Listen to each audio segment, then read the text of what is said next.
নমস্কার, কেমন আছেন সবাই? আজ শনিবার নভেম্বরের 1 তারিখ, তো কোম্পানি আজ ছুটি। তার কারণ কানাডাদের কিছু একটা অনুষ্ঠান আছে, তাই জন্য। তো সকালে বাজারে গিয়েছিলাম, আসার পথে দেখলাম ধোসা বানানো হচ্ছে, তো নিয়ে আসলাম বাড়িতে 1 প্লেট।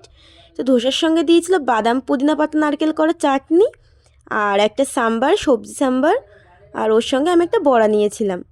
তো সকালে আজ ঘরে কিছু টিফিন বানাবো না, এই ভেবে বাজার থেকে কিনেই আনলাম। এটা দিয়েই সকালে ব্রেকফাস্টটা করব। Heavy taste. কে বলেছে শুধু বেঙ্গলি খাবারই টেস্টি আছে? নন বেঙ্গলি খাবারের টেস্ট আছে, একবার ট্রাই করো। তো সকালে ব্রেকফাস্ট শেষ করে আমি এই ডার্মালিস্টের ফ্লেক্সির জেলটা অ্যাপ্লাই করছিলাম চুলে। এটা কিন্তু চুল এবং স্কিনের জন্য অনেক ভালো, আমি কিন্তু এটা অ্যাপ্লাই করি এবং আমি কিন্তু একটু মুখেও অ্যাপ্লাই করলাম। আর বরমশাই কিন্তু আজকে রান্নাটা করেছে, আজ করেছিল চিকেন কষা আর হোয়াইট রাইস।